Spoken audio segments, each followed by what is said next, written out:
Bismillahirrahmanirrahim. Assalamualaikum warahmatullahi wabarakatuh. Alhamdulillahi rabbil alamin. Wa usalli wa usallim ala nabiyyina Muhammadin wa ala alihi wa sahbihi ajma'in. Amma ba'du. Bapak-bapak, ibu-ibu, rekan-rekan pemuda, pemudi, adik-adik kaum muslimin dan muslimat, rahimani wa rahimakumullah ta'ala. Pada kesempatan malam yang berbahagia ini, marilah kita senantiasa bersyukur kepada Allah Azza wa Jalla atas limpahan nikmat yang Allah Ta'ala berikan kepada kita, sehingga pada kesempatan malam hari ini, dengan nikmat dan karunia dari Allah Ta'ala, kita dapat kembali berkumpul, bersua, bertatap muka dalam rangka mempelajari ayat-ayat Al-Quran dan hadis-hadis Nabi Sallallahu Alaihi Wasallam. Kita berdoa kepada Allah Ta'ala, semoga Allah Ta'ala menjadikan perjalanan kita di dalam menuntut ilmu sebagai sebab dimudahkannya jalan kita menuju surganya. Amin. Allahumma amin.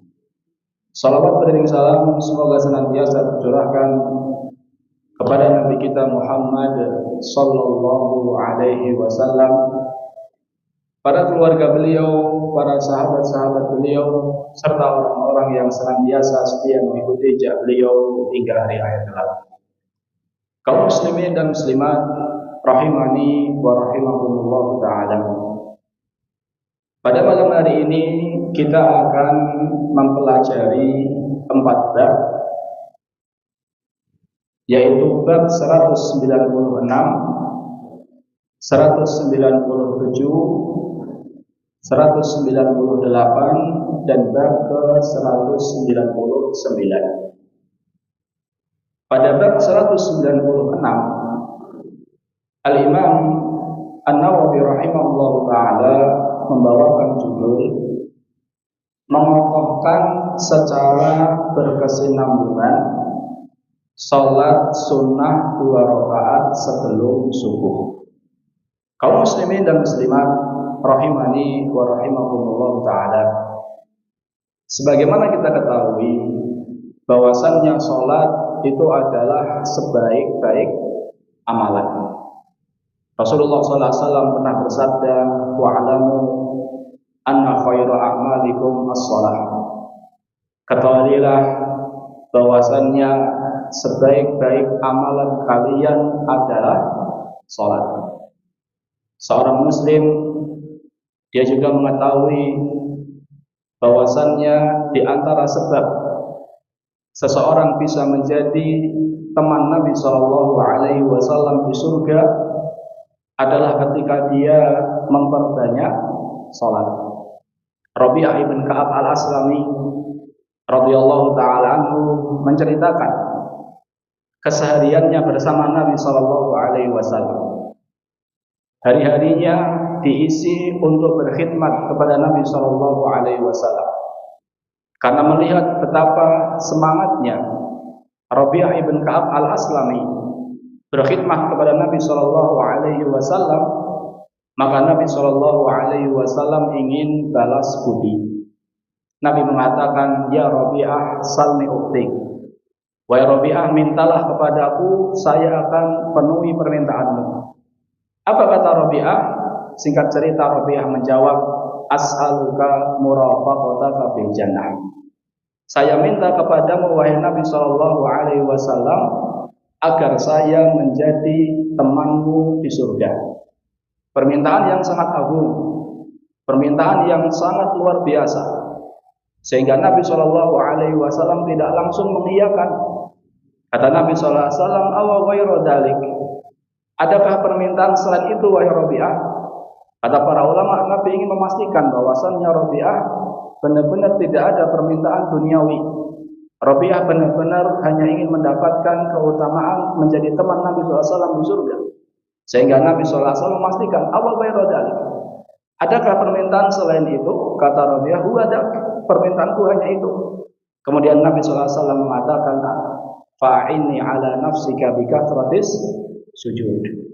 Bantulah aku untuk memenuhi permintaanmu dengan engkau memperbanyak sujud. Artinya, agar syafaatku ini bermanfaat untukmu, agar syafaatku ini bermanfaat untukmu, sehingga engkau bisa menjadi temanku di surga, maka perbanyaklah apa? Sujud. Ini hadis sangat jelas menunjukkan bahwasannya jamaah di antara amalan yang bisa menjadi sebab seseorang bersama Nabi SAW di surga adalah dengan memperbanyak apa? Sujud. Tentunya ini umum, baik sholat sunnah maupun sholat wajib. Bahkan kalau seandainya kita artikan hanya sholat wajib, tentu sholat wajib terbatas. Hanya 17 rakaat dalam sehari semalam. Maka memperbanyak sujud, maknanya adalah menjalankan yang wajib dan memperbanyak sholat-sholat sunnah. Dahulu para sahabat jamaah, mereka rela mengorbankan nyawanya untuk menjadi teman Nabi SAW di surga. Di perang Uhud, Nabi SAW mengatakan, man yudafi'u anni fahuwa rafiqi fil jannah. Ketika Nabi SAW diserang oleh orang-orang kafir Quraisy, Nabi mengatakan, siapa yang membelaku, maka dia akan menjadi temanku di surga. Jadi menjadi teman Nabi SAW di surga, ini adalah keutamaan yang sangat besar jemaah. Dan seorang muslim dengan taufik dari Allah bisa mendapatkan hal tersebut dengan memperbanyak apa? Sujud. Salah seorang sahabat yaitu Sauban bertanya kepada Nabi SAW tentang amalan yang bisa memasukkan surga. Apa kata Nabi SAW? Alaika bikathratis sujud. Perbanyaklah sujud, perbanyaklah sholat. Tentu maknanya adalah menjalankan yang wajib dan memperbanyak yang sunnah. Karena sholat wajib apa? Karena sholat wajib terbatas. Maka maknanya adalah memperbanyak sholat sunnah. Kenapa? Fa innaka la tasjudu lillahi sajdatan illa rafa'aka Allahu biha darajah.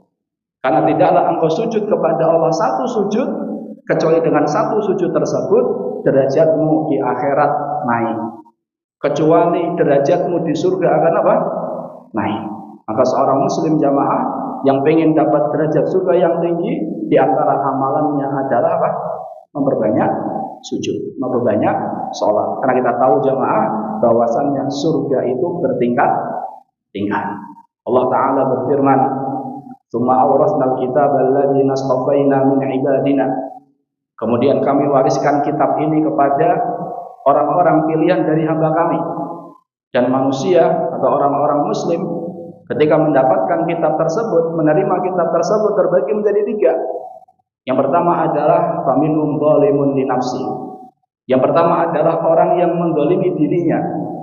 Artinya dia mendolimi dirinya, artinya dia melakukan kemaksiatan.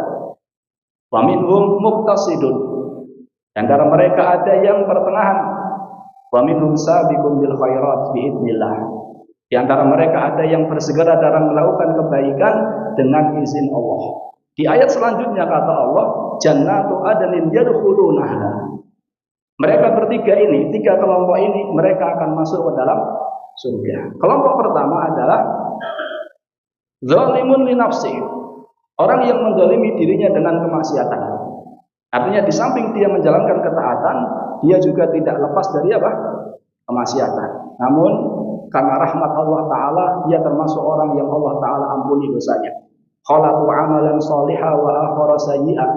Menggabungkan antara amal soleh dan amal buruk. Jadi kebanyakan manusia, dia melakukan amal soleh, kadang dia terjatuh dalam kemaksiatan. Namun Allah Ta'ala maafkan, Allah Ta'ala ampuni dosanya, dan Allah masuk ke dalam surga. Hanya saja surganya hanya saja surganya tidak lebih tinggi daripada golongan yang kedua. Golongan yang kedua adalah wa minhum muqtasid. Golongan kedua adalah orang yang pertengahan. Artinya dia menjalankan yang wajib secara maksimal, dia menjalankan dan dia meninggalkan yang haram secara maksimal. Walaupun memiliki amalan sunnahnya tidak terlalu banyak, dan dia mendapatkan surganya lebih tinggi daripada yang pertama. Dan yang ketiga kata Nabi sallallahu kata Allah azza wa jalla wa minhum sabiqun bil khairat. Mereka adalah orang yang bersegera dalam kebaikan. Bacaan Al-Qur'annya banyak, salat sunnahnya banyak, sedekahnya banyak, zikirnya banyak, dan mereka mendapatkan surga yang paling tinggi. Lebih tinggi dari yang kedua, apalagi yang pertama. Maka ini menunjukkan jamaah, surga itu bertingkat-tingkat. Dan di antara amalan yang bisa menjadikan seseorang mendapatkan surga yang paling tinggi, bahkan menjadi teman Nabi SAW di surga Firdaus, adalah dengan memperbanyak sujud. Maka membahas tentang sholat sunnah ini adalah perkara yang sangat penting. Sekarang kita masuki bab ke 196, mengokohkan secara berkesinambungan sholat sunnah 2 rakaat sebelum subuh. Di antara hadis yang dibawakan oleh Al-Imam An-Nawawi rahimahullah ta'ala adalah hadis dari Aisyah radhiyallahu ta'ala anha, anin Nabi sallallahu alaihi wasallam qala. Dari Aisyah, semoga Allah taala meridhoinya, dari Nabi sallallahu alaihi wasallam beliau bersabda, raqatul fajri, 2 rakaat sebelum fajar, khairun, lebih baik, minad dunya wa ma fiha, lebih baik dari dunia dan seisinya. Rawahu Muslim, hadis riwayat Muslim. Dalam hadis ini jamaah ada 3 poin yang kita akan bahas. Yang pertama, hadis ini menunjukkan akan keutamaan, atau hadis ini menunjukkan akan disunnahkannya seseorang menjaga sholat 2 rakaat sebelum subuh. Dan ini termasuk sholat sunnah yang hukumnya sunnah muakkadah, sunnah yang sangat ditekankan. Bahkan Nabi Shallallahu Alaihi Wasallam jamaah, kata Aisyah radhiyallahu taala anha, anna Nabiya Shallallahu Alaihi Wasallam kana la yadau arba'an qabla dhuhri wa rak'ataini qabla al-ghudah. Nabi Shallallahu Alaihi Wasallam tidak meninggalkan 4 rakaat sebelum zuhur dan 2 rakaat sebelum subuh.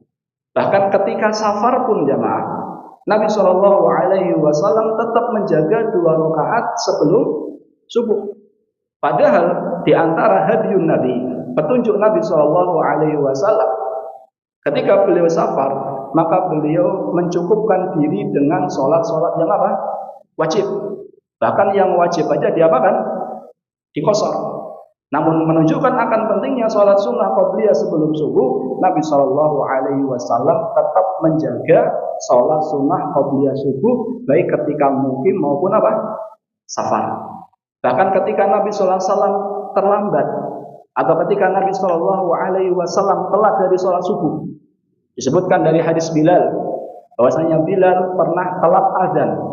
Ketika mau azan, ternyata Aisyah radhiyallahu taala anha bertanya kepada Bilal suatu pertanyaan yang menjadikan Bilal sibuk dari menjawab pertanyaan tersebut, akhirnya tidak azan pada waktunya.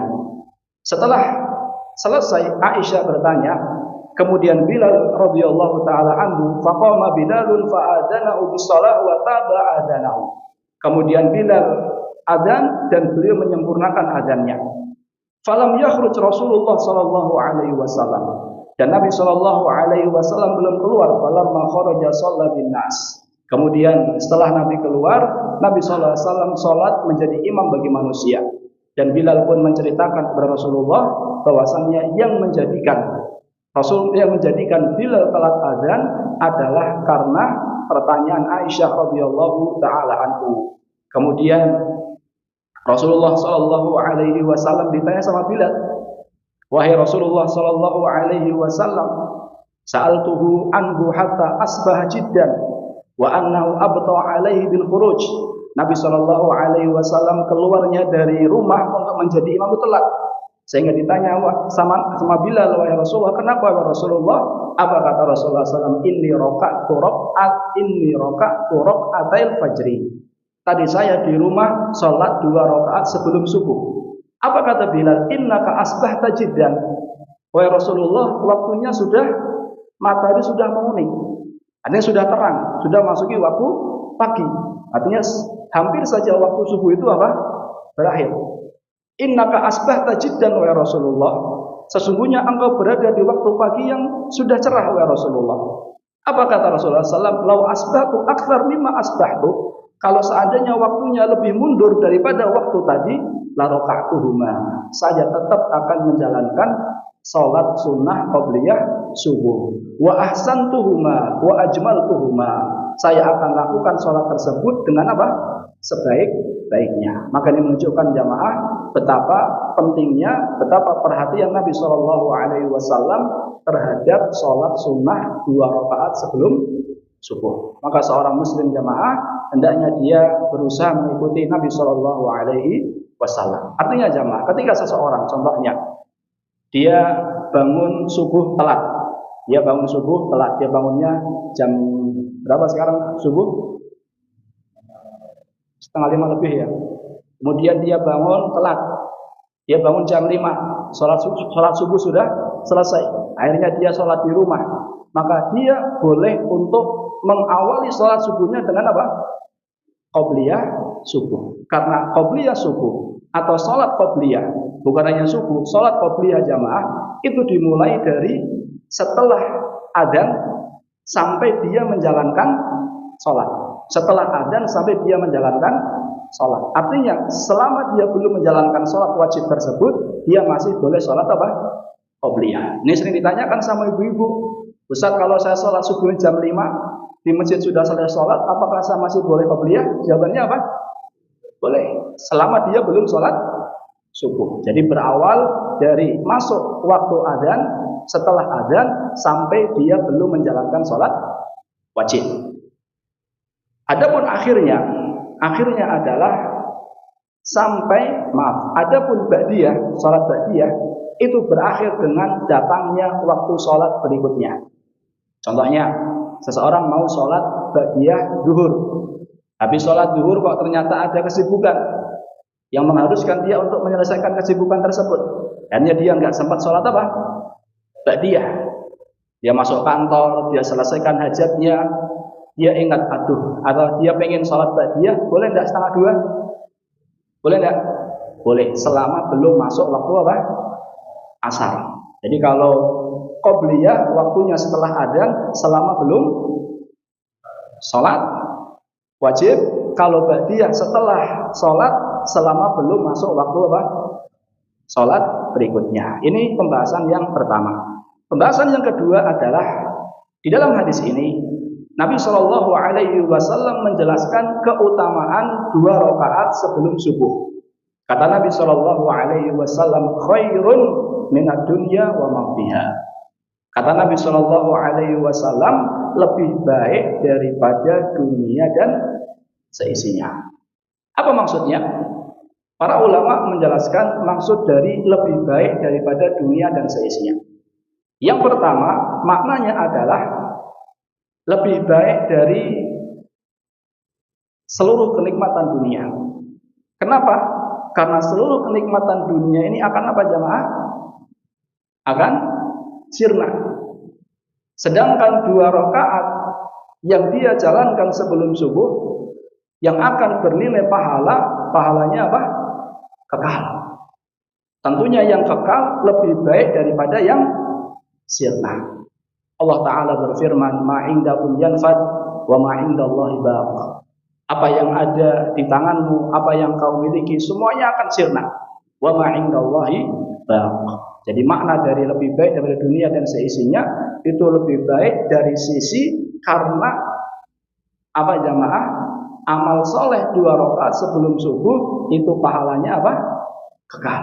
Sedangkan dunia beserta isinya semuanya apa? Sirna. Malik bin Dinar beliau pernah mengatakan, "Laukana fid dunya min dhahabin yafna." Kalau seandainya dunia ini adalah emas, namun emas ini apa? fana, akan habis, akan hilang. Sedangkan akhirat itu adalah dari tanah, tapi kekal. Jadi kalau jenengan disuruh milih, kata Malik bin Dinar, kalau seandainya dunia ini adalah emas, tapi akan berakhir, sedangkan akhirat adalah tanah, tapi apa? Kekal. Maka seorang yang cerdas, dia akan lebih memilih yang apa? Kekal. Lalu bagaimana lagi kalau seandainya dunia ini tanah plus fana, sedangkan akhirat itu apa? Emas plus kekal. Tentunya seorang muslim dia akan lebih memilih pahala di akhirat. Di dalam hadis ini jamaah, makna yang pertama tadi yaitu lebih baik dari dunia dan seisinya karena pahalanya kekal. Jangan kalau seandainya kan berhayal boleh jamaah ya. Ada yang nawarin, Pak, jangan sholat qobliyah sebelum subuh hari ini. Saya kasih Avanza. Jangan mau enggak? Hah? Kok mau semua sih, Pak? Barusan disampaikan perkataan Malik bin Dinar.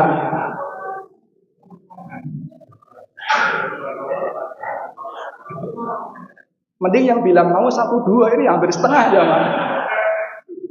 Ijma. Nah, padahal Avanza kalau dibanding dengan kenikmatan dunia berapa persen sih? Berapa persen? 0,000, nggak ada habisnya nolnya. Itu saja masih lebih pilih Avanza jamaah. Betul, pinter itu Pak. Ya, jawabannya sekarang nggak sholat dulu, sholatnya kapan? Besoknya ada yang nawarin Fortuner, Pak. Gimana Pak? Ya. Ya, ini yang pertama. Mana yang kedua adalah khairun min infaqi mali dunia. Lebih baik daripada infak dengan harta dunia. Jadi pahalanya itu jamaah lebih baik daripada pahala apa? Sedekah. Mau diartikan yang pertama maupun yang kedua, semuanya menunjukkan bahwasannya sholat sunnah qobliyah subuh ini adalah suatu amalan yang keutamaannya sangat luar biasa. Ini pembahasan yang kedua. Pembahasan yang ketiga menunjukkan akan betapa pentingnya sholat sunnah qobliyah subuh. Dibolehkan seseorang mengqadha. Dibolehkan seseorang mengqadha jikalau luput darinya qobliyah subuh. Contohnya bangun-bangun sudah apa? Sudah qomat, nggak sempat untuk menjalankan qobliyah subuh. Maka seseorang yang punya rutinitas, punya kebiasaan sholat sunnah qobliyah subuh, boleh bagi dia untuk apa? Mengqadha qobliyah subuh. Jadi yang punya rutinitas jamaah, bukan yang punya rutinitas qadha qobliyah subuh jamaah. Jadi tiap hari diqadha terus. Jadi dia punya rutinitas dia jalankan sebelum sholat. Namun mungkin karena malamnya kelelahan atau sakit dan seterusnya, sehingga dia bangun sudah qomat, maka dia boleh apa? Mengqadha. Kapan mengqadhanya? Para ulama menjelaskan ada dua waktu. Yang pertama adalah, dan ini yang paling afdol, adalah di waktu duha. Mengqadhanya kapan jamaah? Di waktu duha. Rasulullah SAW bersabda, "Man lam yusalli raka'atal fajri falyusallihima ba'dama tatlu'us syams." Siapa yang belum sholat 2 rakaat sebelum subuh, maka dia menjalankannya setelah matahari terbit, ditunggu kurang lebih berapa menit? 15 menit. Ini lebih baik. Yang kedua adalah habis sholat subuh langsung. Habis sholat subuh langsung. Ini dibolehkan. Namun ingat jamaah, jangan dijadikan apa? Kebiasaan. Nanti dikiranya orang mengira bahwasannya ada ba'diyah subuh. Jadi boleh dilakukan tapi jangan jadi kebiasaan. Mana dalilnya? Dalilnya adalah Qais ibn Umar. Qais ibn Umar, dia pernah sholat bersama Rasulullah SAW. Kemudian setelah sholat subuh, beliau menambah sholat 2 rakaat setelahnya. Kata Qais ibn Umar, Nabi SAW melihat saya melakukan hal tersebut dan Nabi SAW tidak mengingkari. Maka ini menunjukkan boleh diqadha langsung setelah subuh. Bahkan disebutkan dalam riwayat lain jamaah, Nabi SAW menegur apa yang dilakukan oleh Qais ini. Kemudian Qais menjawab, lam akun shallaitu raka'atal fajri fahuma hatani. Tadi saya belum sholat 2 rakaat sebelum subuh. Nah, yang tadi saya lakukan adalah qadha dari 2 rakaat tersebut. Namun kata Ibnu Qudamah rahimahullahu taala jamaah, yang lebih afdol adalah kapan? Memasuki waktu duha. Namun mungkin jamaah jenengan kayaknya hari ini saya nggak sempat untuk mengqadha di waktu duha, daripada takut kelewat, maka boleh langsung nanti sholat subuh, karena Nabi Shallallahu Alaihi Wasallam tidak mengingkari perbuatan siapa? Qais ibn Umar. Yang boleh diqadha jamaah itu bukan hanya qabliyah subuh. Salat sunnah rawatib lainnya pun boleh diqadha. Nabi Shallallahu Alaihi Wasallam pernah mengqadha ba'diyah duhur, dan beliau lakukan kapan? Setelah asar. Jadi Nabi Shallallahu Alaihi Wasallam setelah habis sholat duhur ada kesibukan yang tidak memungkinkan Nabi Shallallahu Alaihi Wasallam untuk sholat ba'diyah, sehingga Nabi Shallallahu Alaihi Wasallam menjalankannya setelah sholat asar. Contohnya jenengan luput, kata para ulama, contohnya luput dari qobliyah duhur, maka boleh mengqadha setelah sholat duhur. Dan setelah dia sholat duhur, dia sholat 2 rakaat qobliyah, kemudian ditambah 2 rakaat apa? Ba'diyah. Boleh. Ini yang disebutkan oleh para ulama. Jadi yang dibolehkan untuk diqadha itu bukan hanya apa? Qobliyah subuh. Salat rawatib, salat sunah-sunah, salat sunah rawatib yang lain pun boleh diqadha. Ini bab 196. Sekarang kita masuki bab 197. Meringankan bacaan pada salat 2 rakaat sebelum subuh. Meringankan bacaan pada salat 2 rakaat sebelum subuh. Wa an Abi Hurairah radhiyallahu taala anhu, dari Abu Hurairah semoga Allah meridhoinya, anna Rasulullah sallallahu alaihi wasallam qara'a fi rak'atil fajri, bahwasanya Rasulullah sallallahu alaihi wasallam membaca pada 2 rakaat sebelum fajar, qul ya ayyuhal kafirun wa qul huwallahu ahad. Rakaat pertama setelah membaca Al-Fatihah adalah qul ya ayyuhal kafirun, surat Al-Kafirun. Sedangkan rakaat kedua setelah membaca Al-Fatihah adalah qul huwallahu ahad, surat Al-Ikhlas. Hadis ini jamaah menunjukkan bahwasannya yang lebih mendekati sunnah, yang lebih mendekati sunnah Nabi Shallallahu Alaihi Wasallam di dalam menjalankan sholat sunnah qobliyah subuh adalah dilaksanakan dengan apa? Ringkas. Mana lebih baik, meringkas atau memanjangkan? Meringkas, karena meringkas lebih sesuai dengan sunnah Nabi Shallallahu Alaihi Wasallam. Sholat sunnah jamaah dari sisi memanjangkan atau memendekkan terbagi menjadi 3. Yang pertama adalah sholat sunnah yang diperintahkan untuk takhfif, diperintahkan untuk meringkasnya. Yang kedua adalah sholat sunnah yang diperintahkan untuk memanjangkannya. Yang ketiga adalah sholat sunnah yang tidak ada perintah untuk memendekkan dan tidak ada perintah untuk apa? Memanjangkan. Yang pertama, sholat sunnah yang diperintahkan untuk dipendekkan. Apa saja?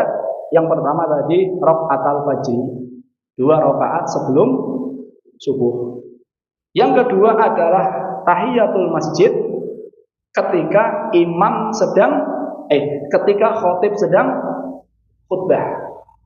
Jadi ketika kita masuk masjid, kemudian kita dapati khatib sedang khutbah, maka kita tetap disyariatkan untuk sholat tahiyatul masjid.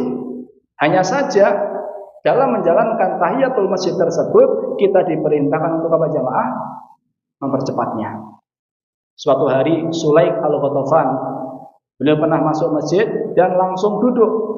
Dan di saat itu Nabi Shallallahu Alaihi Wasallam sedang berkhutbah. Ditanya sama Nabi, sudah sholat belum? Kata Sulaik al-Ghatafan, belum.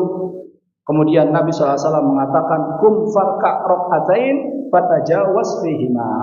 Berdirilah, sholatlah 2 rakaat dan ringkaslah sholat tersebut. Ini menunjukkan jamaah, sholat tahiyatul masjid itu tetap bisa dilakukan walaupun seseorang sudah apa? Sudah duduk. Jadi walaupun sudah duduk, ada perlu dia duduk, kemudian dia berdiri lagi sholat tahiyatul masjid, itu juga dibolehkan. Sebenarnya Sulaik dia sempat duduk, namun masih diperintahkan oleh Nabi Shallallahu Alaihi Wasallam untuk sholat tahiyatul masjid. Yang lain adalah sholat istiftah, yaitu sholat 2 rakaat ringan sebelum sholat malam. Jadi sebelum sholat tahajud menjalankan 2 rakaat ringan. Nabi sallallahu alaihi wasallam Nabi sallallahu bersabda, idza qama ahadukum minal lail falyusalli rak'atain khafifatain. Kalau seandainya kalian mau sholat malam, maka sholatlah 2 rakaat yang ringkas. Dikenal dengan sholat apa? Khafifatain, dijalankan dengan ringkas. Ini yang pertama. Yang kedua adalah sholat sunnah yang diperintahkan untuk memanjangkan rakaatnya. Apa saja itu? Yang pertama adalah sholat khusuf, sholat gerhana. Sholat gerhana adalah sholat yang seseorang diperintahkan untuk menjalankannya dengan panjang. Faqama qiyaman tawilan nahwa min suratil Baqarah. Disebutkan dalam Sahih Muslim jamaah, Nabi SAW ketika sholat khusuf, kira-kira Nabi khusufnya khusuf matahari atau khusuf bulan? Bulan atau matahari? Bulan. Yakin? Bulan atau matahari? Seingat saya, gerhana di zaman Nabi cuma terjadi sekali. Dan itu adalah gerhana matahari. Betul nggak, Ustaz? Kayaknya seingat saya itu hanya satu, yaitu gerhana matahari. Nanti kalau salah tolong dikoreksi. Nah, Nabi SAW ketika sholat gerhana, itu Nabi SAW memanjangkan rakaatnya. Nahwa min suratil Baqarah, seperti membaca surat Al-Baqarah. Berapa juz ya, Ma? 2 juz setengah kurang 2 halaman. Kapok jangan kayaknya sama. Iya. Dan prakteknya jamaah, antara ruku sama qiyamnya, ruku sama qiyamnya itu setara. Artinya enggak terlalu beda jauh. Kalau berdiri mungkin kuat. Kalau berdiri mungkin kuat. Tapi kalau ruku enggak biasa, pegelnya luar biasa. Iktidalnya mirip dengan ruku, sujudnya mirip dengan iktidal dan seterusnya. Jadi yang panjang itu bukan hanya apanya, berdirinya, tapi gerakan-gerakan yang lain pun diperpanjang. Dan yang paling pegel apa jemaah? Ruku atau sujud? Sujud. Ya mungkin orang beda-beda jemaah. Sujud itu kepalanya apa jemaah? Nyut-nyutan. Karena mungkin darahnya kumpul di kepala mungkin jemaah. Dulu di pondok kalau sholat gerhana panjang sekali, itu yang paling berat itu ya sujud itu. Iya. Sholat sunnah yang lain adalah sholat malam. Jadi sholat sunnah yang sunnahnya adalah diperpanjang adalah sholat malam. Hudzaifah pernah menceritakan pengalaman sholat malam bersama Nabi Shallallahu Alaihi Wasallam. Hudzaifah dia pernah sholat malam bersama Nabi Shallallahu Alaihi Wasallam. Faftatahal Baqarah. Di rakaat pertama yang dibaca adalah apa? Surat Al-Baqarah. Apa kata Hudzaifah? Yarka'u fi mi'ah. Nabi bakalan ruku di ayat ke 100. Tapi dia ngomong di hati. Ini paling Nabi nanti ruku di ayat ke 100. Ternyata lanjut. Kemudian kata Hudzaifah, yarka'u inda mi'atain. Nabi akan ruku nanti setelah ayat ke 200. Ternyata lanjut. Kemudian kata Hudzaifah, yaqra'u biha fi raka'ah. Nabi akan membacanya di 1 rakaat Al-Baqarah. Ternyata lanjut ke surat An-Nisa. Setelah selesai An-Nisa, lanjut surat Ali Imran. Baru beliau ruku. Jadi 1 rakaat berapa juz ya, Mas? Berapa? 5 juz kurang lebih ya, Mas. 1 rakaat berapa? 5 juz. Siapa di antara jenengan yang pernah? Saya enggak ngacung ya, Mas. Saya enggak ngacung loh. Siapa yang pernah?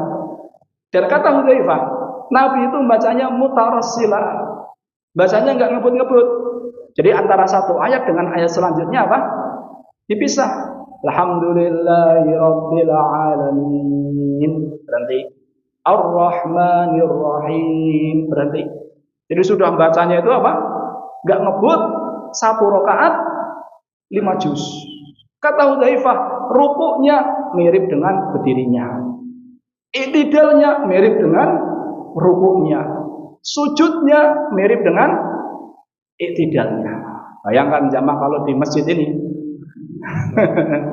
ada orang yang sujud setengah jam. Kira-kira bagaimana?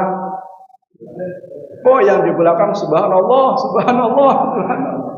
Dikiranya imamnya apa jamaah? Ketiduran. Jadi kalau salat malam sunnahnya adalah diperpanjang.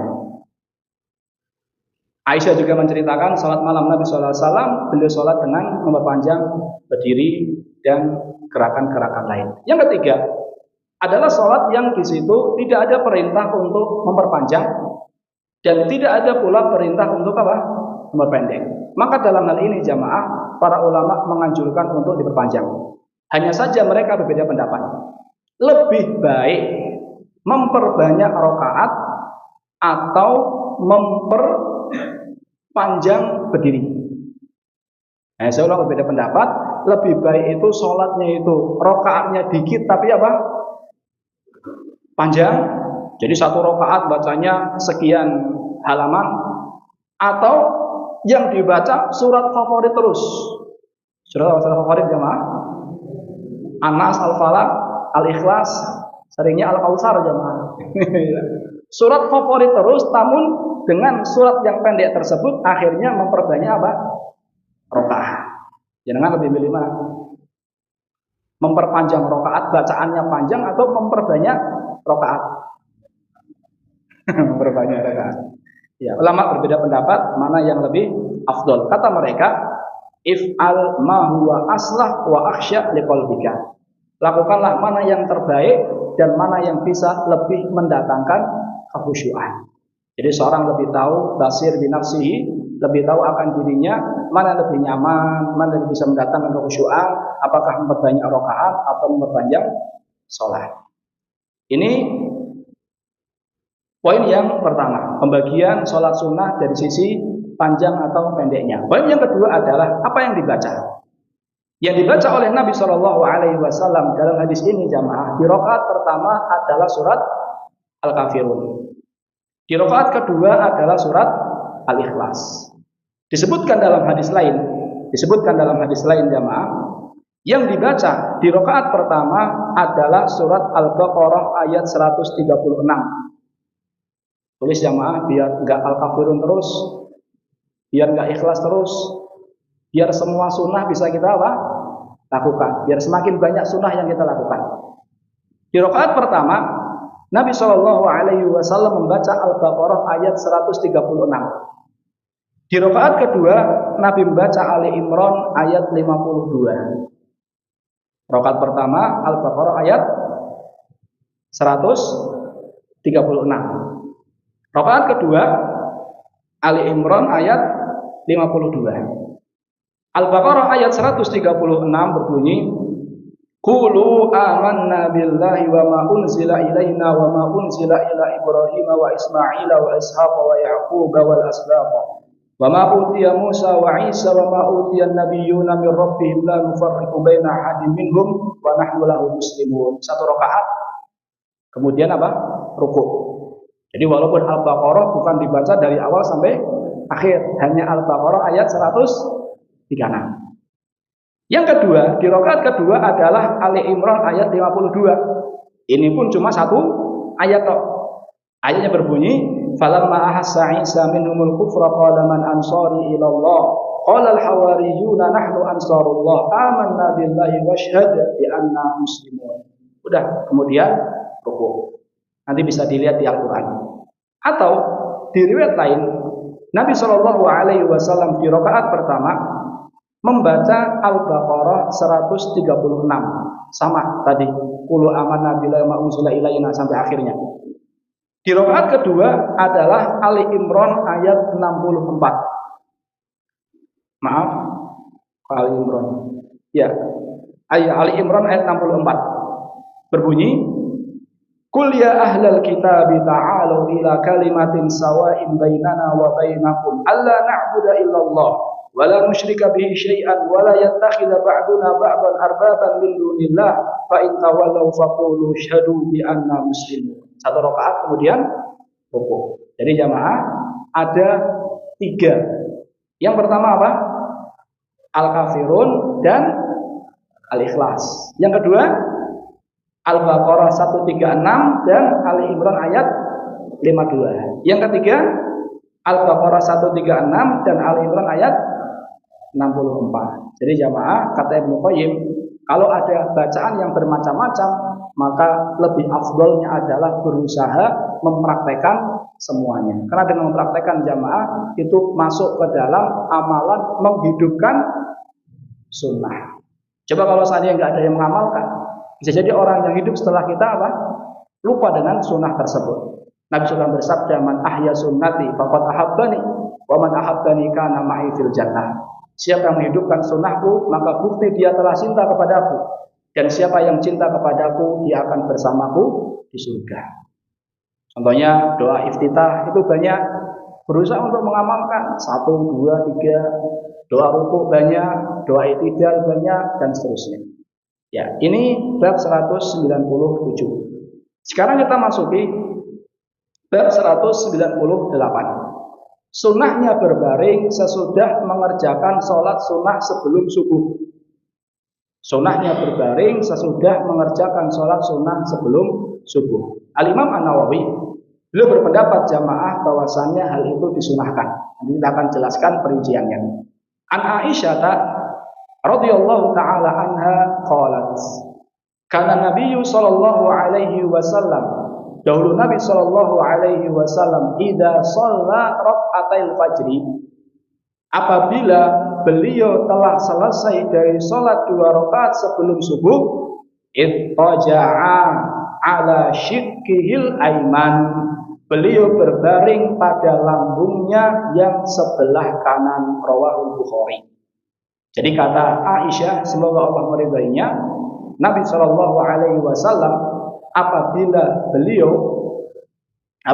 beliau selesai menjalankan 2 rakaat sebelum subuh, maka beliau berbaring miring ke sebelah kanan. Para ulama terkait hadis ini jamaah, atau terkait praktek Nabi sallallahu alaihi wasallam, mereka berbeda pendapat. Ada yang mengatakan hukumnya disunahkan mutlakon, secara mutlak disunahkan. Ini pendapatnya Al-Imam. Siapa yang punya kitab ini? Kitabnya Imam Nawawi. Sunahkan. Ada yang mengatakan la yusan, dia disunahkan. Bahkan ada yang mengatakan makruh. Jadi ada yang mengatakan disunahkan, ada yang mengatakan tidak disunahkan, ada yang mengatakan apa? Makruh. Yang katakan makruh itu alasannya takutnya subuhnya apa? 12. Yang keempat ada yang mengatakan wajib. Dan ini pendapat Ad-Dhahiri. Karena sebagian riwayat menggunakan kata perintah. Dan Ad-Dhahiri mengatakan kalau perintah yang menunjukkan apa? Wajib. Namun kata Ibnu Taimiyah, riwayat yang menjelaskan dengan lafaz perintah itu riwayatnya lemah. Yang sahih adalah riwayat praktek Nabi Shallallahu Alaihi Wasallam. Dan praktek Nabi Shallallahu Alaihi Wasallam tidak mesti menunjukkan apa? Wajib. Lalu bagaimana Ustaz? Ibnu Utsaimin rahimahullahu taala beliau mengatakan, beliau merinci, idza kanal insanu mut'iban. Kalau seandainya seseorang kecapean, min tahajjudihi, dari sholat malam. Jadi sholat malamnya lama, dia lelah. Fa innahu yastarih wa yattaji ala jambihil aiman. Maka disunahkan bagi dia untuk beristirahat miring ke sebelah kanan. Bisyartin, tapi dengan syarat. Allah yakhsha an taglibahun naum, dengan syarat dia tidak takut ketiduran kemudian luput darinya sholat subuh secara berjamaah. Jadi intinya jamaah disunahkan, tapi dengan syarat apa? Tidak takut kelewat sholat subuh, dan yang kedua dia memang butuh. Dia memang butuh. Dan ini jamaah, kalau kita melihat perkataan Aisyah, Nabi Shallallahu Alaihi Wasallam melaksanakannya di mana? Hah? Di rumah atau di masjid? Di rumah. Jadi sunnahnya ini dilakukan di rumah. Nah, saya takutnya jamaah di sini nanti besok habis qobliyah subuh apa? Pada tidur semua. Jadi ini dilakukan di mana? Di rumah. Makanya dahulu Ibnu Umar disebut dalam Musnad Ibnu Abi Syaibah, Ibnu Umar kana yahsibu ayyarmi bil hasa man yaf'aluhu fil masjid. Dahulu Ibnu Umar melempar dengan kerikil siapa yang melakukan sunnah ini di mana? Di masjid. Jadi jamaah lebih tepat sunnah ini dilakukan di mana? Di rumah. Wallahu a'lam. Sudah ada? Sudah? Ya, monggo ada dulu, Pak.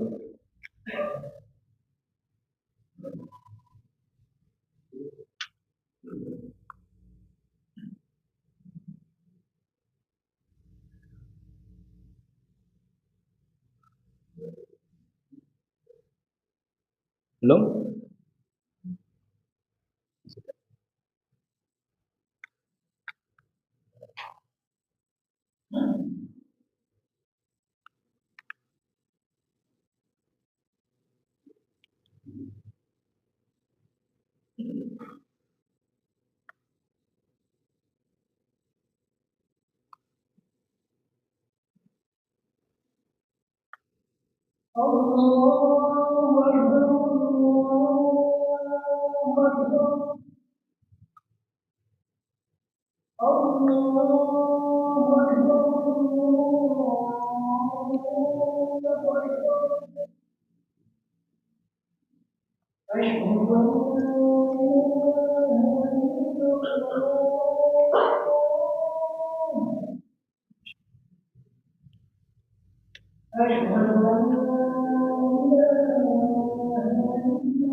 Bismillahirrahmanirrahim.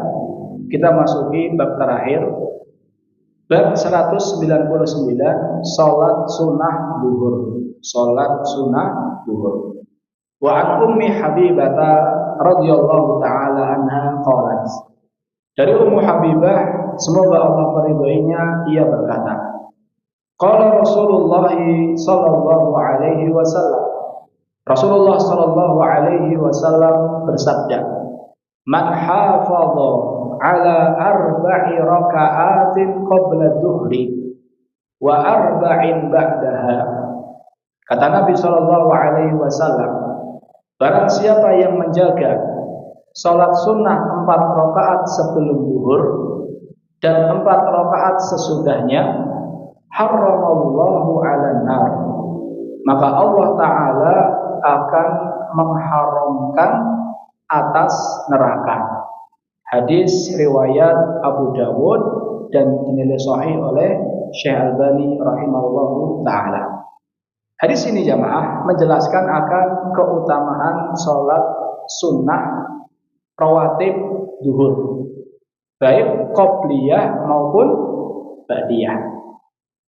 Terkait sholat sunnah rawatib sebelum zuhur ini jamaah, kalau kita melihat hadis-hadisnya, maka kita bisa membagi menjadi 3 cara. Yang pertama adalah hadisnya Ibnu Umar. Hadis Ibnu Umar menjelaskan bahwasannya terkait sholat rawatib zuhur dilaksanakan 2 rakaat sebelum zuhur dan 2 rakaat setelah zuhur. Ini cara pertama. Jadi 2 rakaat sebelum zuhur dan 2 rakaat setelah zuhur. Cara yang kedua adalah 2 rakaat sebelum atau 4 rakaat sebelum dan 2 rakaat setelah. Jadi 4 rakaat sebelum dan 2 rakaat setelah. Ini hadis Ummu Habibah dalam sebagian riwayat. Cara yang ketiga adalah hadis Ummu Habibah dalam riwayat ini, yaitu 4 rakaat sebelum dan 4 rakaat setelah. Dan ini jamaah punya keutamaan khusus, yaitu akan dijauhkan oleh Allah Ta'ala dari api neraka. Kaum muslimin dan muslimat rahimani wa rahimakumullah ta'ala, terkait sholat sunnah, para ulama mereka membagi menjadi beberapa pembagian.